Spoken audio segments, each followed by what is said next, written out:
Bien, decíamos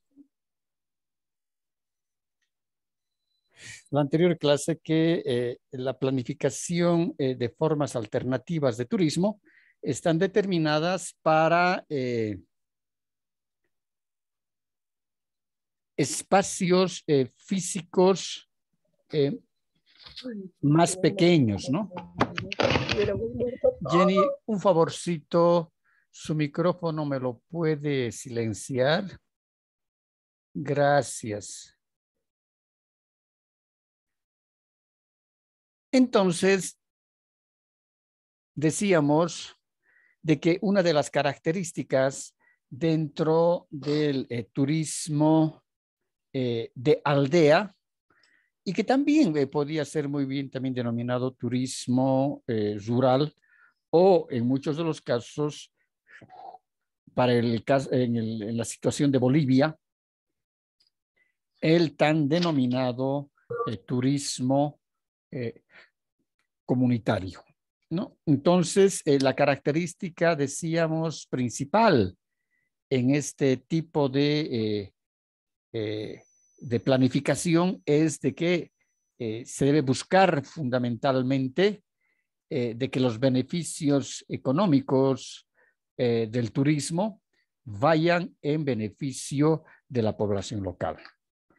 Y para eso decíamos de que ese es un tipo de turismo no es un turismo masificado, es un turismo pequeño, van grupos pequeños, las instalaciones muchas veces son muy simples, pero eso significa de que tienen que tener, si no lujo, por lo menos tienen que tener, no buscamos, no son instalaciones de lujo, sino que tengan el confort necesario.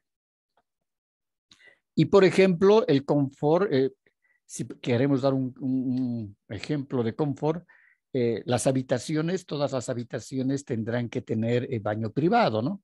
Es decir, ya no hay lo que hubo hace 20 años, ese tipo de hospedaje donde las habitaciones, el baño era compartido y que las habitaciones no tenían baños privados.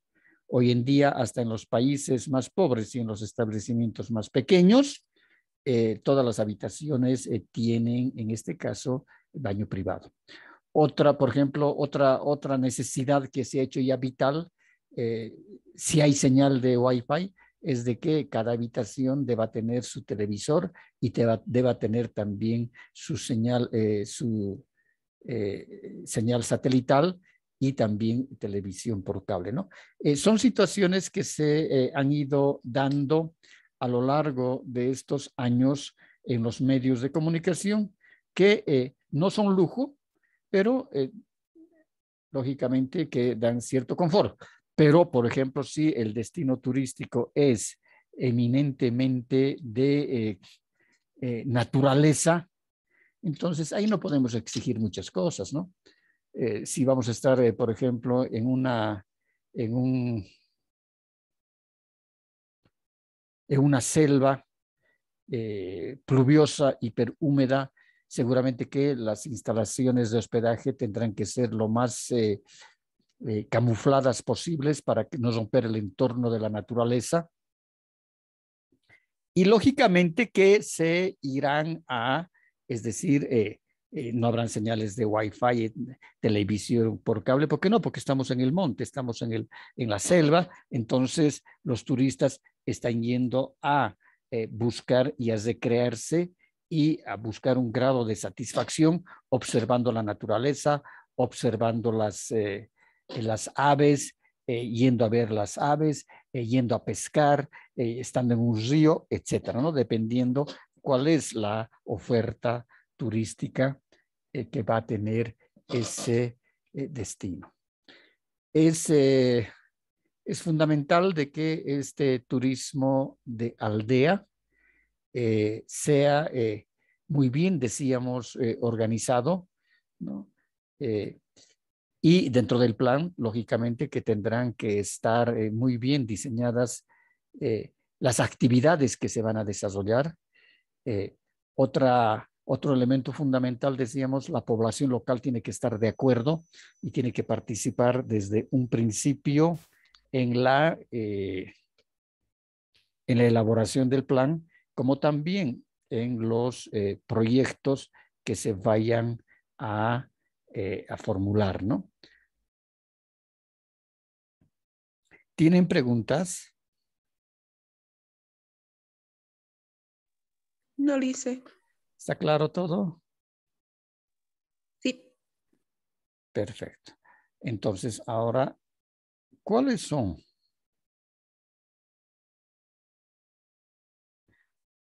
esos tres que decíamos, esas tres fases o esos tres momentos que cualquier tipo de plan de desarrollo turístico debe utilizar como metodología?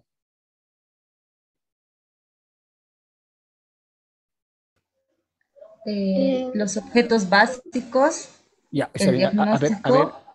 exacto. A ver, Anaí, perfecto. Primero los objetivos básicos, ¿no ve? O Herminia, Sí, dice. ¿quién está hablando?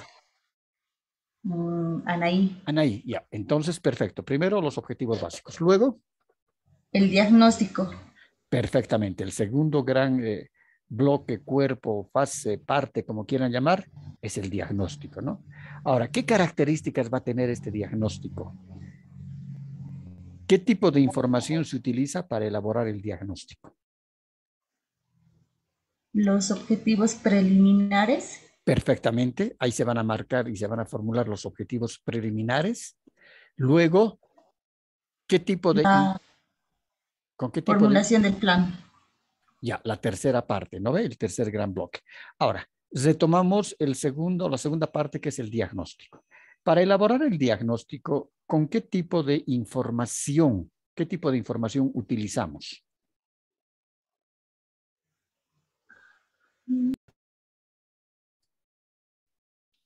A ver, Herminia, Sí, dice. ¿qué tipo de información utilizamos cuando elaboramos el diagnóstico? ¿Cómo? ¿Me puedes repetir otra vez, por favor, Lisa? ¿Qué No lo tipo escuché de bien. información utilizamos cuando elaboramos el diagnóstico, que es la segunda parte del plan? Los objetivos preliminares. No, ya, pero ¿qué tipo de información? La información de los de los objetivos. A ver, no mezclemos la información. Ya, los objetivos son preliminares, ya. ¿Con qué tipo de información trabajamos? ¿Qué tipo de información utilizamos? Eh, em, Hay dos tipos de información, habíamos dicho, ¿no ve? Lice se refiere a la primaria y secundaria, ¿verdad? Exactamente, Pamela. Es decir, la información primaria e información secundaria. A ver, Pame, ¿qué características tiene la información primaria?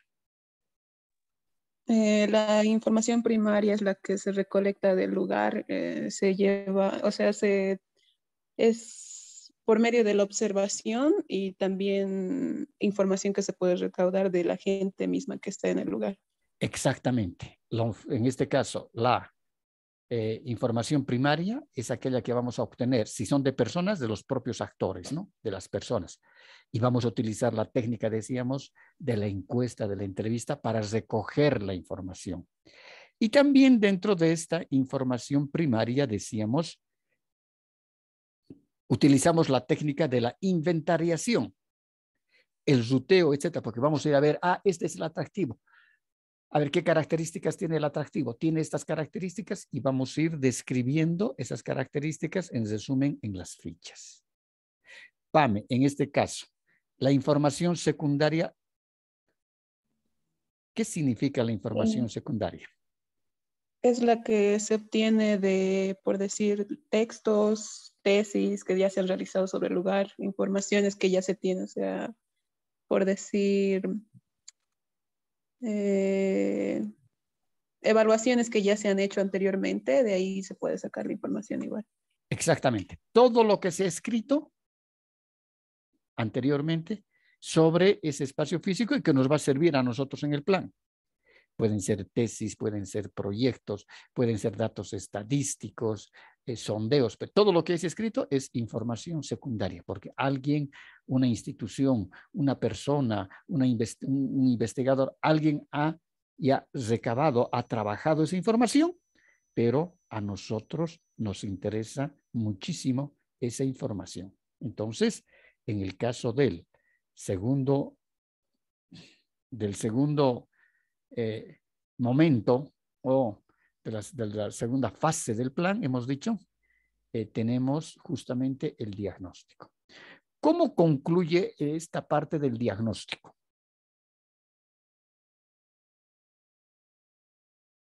Cuando llegamos a conclusiones. Exactamente, Anaí. Cuando esta segunda parte del diagnóstico concluye con las conclusiones. Se termina con las conclusiones. Y entramos ya a la tercera fase que ustedes dijeron, que es la propia formulación del plan. Entonces, la formulación del plan iniciamos cuando vamos escribiendo una introducción y después formulamos las políticas de turismo. Para formular las políticas del turismo tenemos que mirar las conclusiones del diagnóstico. Entonces, de las conclusiones del diagnóstico se formulan las políticas. De las conclusiones del diagnóstico, mirando las conclusiones del diagnóstico, nosotros vamos a formular los objetivos del plan. Es decir, objetivos generales y objetivos específicos. Ahora, de cada objetivo específico, ¿qué nace?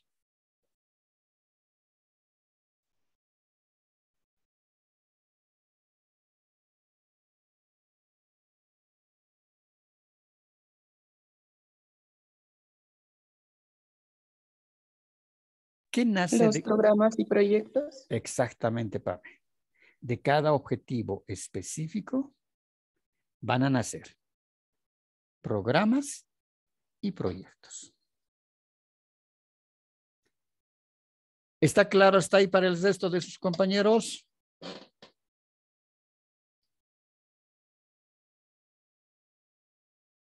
¿No hay dudas? Sí, Lisa. Está claro, Lisa. Sí, Lisa. Bien, entonces no hay donde nos perdamos, ¿no? Está clarísimo. Y decíamos cualquiera que fuese el tipo de plan, el Plan Nacional de Turismo, sea el Plan Departamental de Turismo, el Plan Municipal de Turismo, sea el Plan para Turismo de Aldea, sea el Plan para Agroturismo, no importa, la metodología es la misma. Se van a seguir esos 3 fases o esos 3 momentos para elaborar el plan. Cualquiera que fuese el plan. Si es un plan grande, que es el plan nacional, o un plan chiquito, como es un plan de un plan alternativo de turismo. Inclusive hay plancitos más chiquitos que el alternativo de turismo. Puede ser un plan de un centro turístico. Entonces, sigue siempre la misma metodología. Bien, ahora vamos a ver el agroturismo. ¿Qué entendemos por agroturismo? ¿Qué es el agroturismo?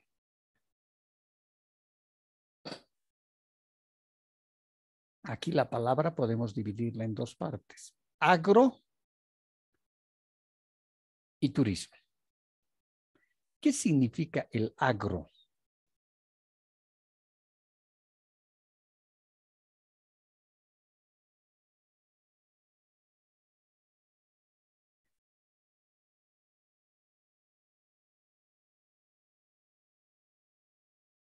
Lisa, ¿es un turismo desarrollado en el medio rural? Ya, perfecto, Aileen. Es un turismo que se pero desarrolla en el medio rural. ¿Y agro? ¿Qué es el agro? Agronomía, ¿qué tiene que ver con lo que produce en el lugar? Ya, pero ¿qué produce en un lugar? En el lugar podemos producir minerales también. Es La la, agricultura. exactamente. Es decir, es la agricultura.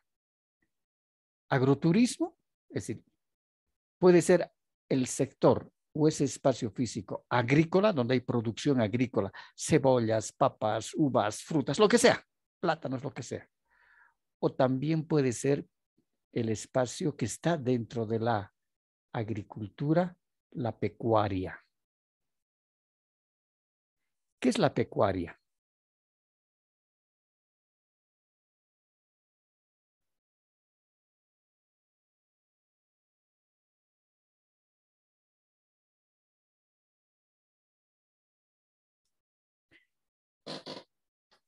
Ganadería. Tiene que ver algo. Exactamente. Es, en este caso, la crianza de ganado. Sea ganado mayor. En este caso, el ganado mayor serán pues las vacas, los cebús, ¿no? Para la obtención de la carne. Y el ganado menor serán las ovejas, serán las cabras, pueden ser también las aves, etcétera. Es decir, toda aquella producción que nos sirve para la obtención de carne dentro de la alimentación del hombre, la pecuaria. Por eso que cuando hablamos de agroturismo, también hablamos de la parte agrícola, de lo que produce la tierra, ¿no? Para la subsistencia del hombre, ¿no? Como también de la pecuaria, que es la crianza de los animales. Entonces, eso significa de que la primera actividad para que nosotros podamos desarrollar el agroturismo, la primera actividad que debe existir es la agrícola o la actividad pecuaria. Lo primero. Y como un añadido va a venir la actividad turística.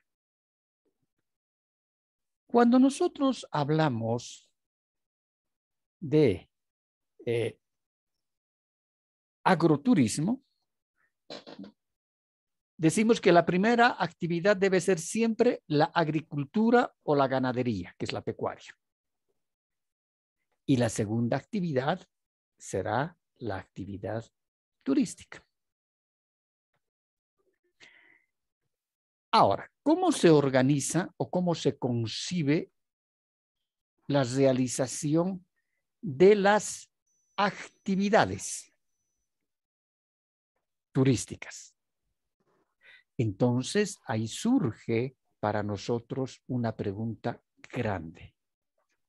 Y esta es la interrogante grande. ¿Qué va a hacer el turista en un espacio agrícola o pecuario? Piensen, por favor, voy a tomar un sorbito de refresco mientras tanto.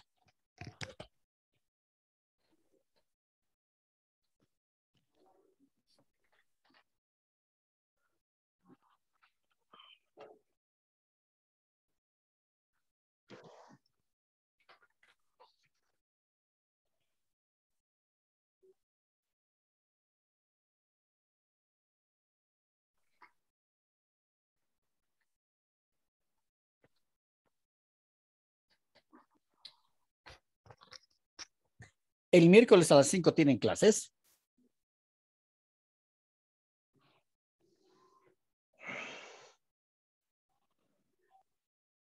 Pregunto. ¿Cómo dice? El miércoles, Sí, los días miércoles tienen alguna clase a las 5.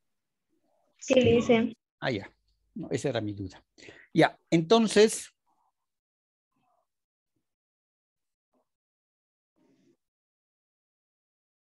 ¿cómo nos responderíamos esta interrogante? Esta interrogante.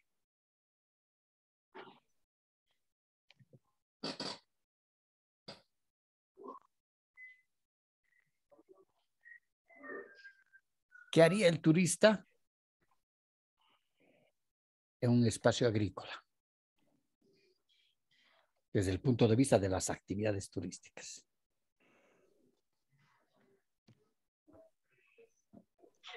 Podría ser descubrir y poder disfrutar de los entornos rurales que les rodea al ser humano. Ya, perfecto. Luego, muy bien, Herminia. Luego. Y poder realizar actividades, ¿no? En la naturaleza, como observar de cómo realizan los actores de esa localidad, se podría decir, como su agricultura o sus costumbres y sus festividades que tienen. Ya, perfecto, pero estamos hablando de agroturismo. Entonces, está bien cuando se dice que los turistas pueden observar las actividades agrícolas, ¿vale? Ahora, tal vez por ahí, a veces tampoco tenemos que ser tan rígidos, por ahí hay una fiesta patronal y puedan participar también y observar la fiesta patronal de algún santo, no hubiera problema. Pero a eso ya pasaríamos a una parte que sería el turismo cultural. Pero estamos bien, como dice Herminia. Lice, no sé si ahí entraría también la ruta del vino. Exactamente, ahí está. Dentro del agroturismo, una muestra que nosotros tenemos en Bolivia es la ruta del vino. Anaí, ¿usted ha ido a la ruta del vino? No lo hice, pero he visto en videos. A ver, cuéntenos un poquito. Si no me equivoco, les invitan a entrar a las bodegas donde almacenan los vinos y les dan a probar qué tipo de vinos hay en ahí. Exacto, ¿no? Entonces, la ruta del vino yo la he creado. En Tarija la hemos creado con un alemán, con la cooperación de los alemanes, con la GTZ, hace 30 años. Hemos creado la ruta del vino en Tarija, pero la idea estaba cuando se concibió la planificación de la ruta del vino, el plan incorporaba inclusive el norte argentino, la parte de Salta, la parte de Jujuy y un pedacito de Mendoza. Que el proyecto, en este caso el plan y sus propuestas de proyecto, estaban destinadas para, es decir, un convenio bilateral entre Bolivia y la Argentina para desarrollar la ruta del vino. Entonces, retomamos esto. Hay dos actividades que puede hacer el turista. Una, observar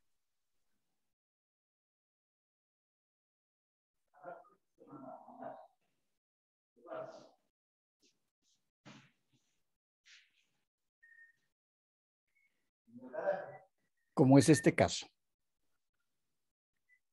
Aquí los turistas están observando.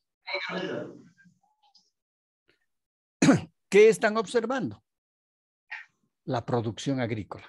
Puede que aquí estén recolectando, estén ya recogiendo la cosecha.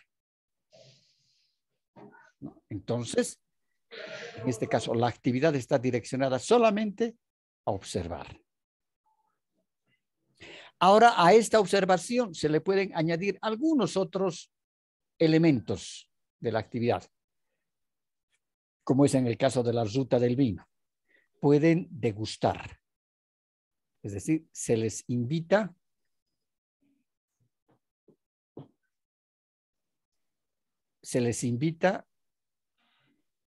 diferentes tipos de vinos para que puedan catar o puedan degustar.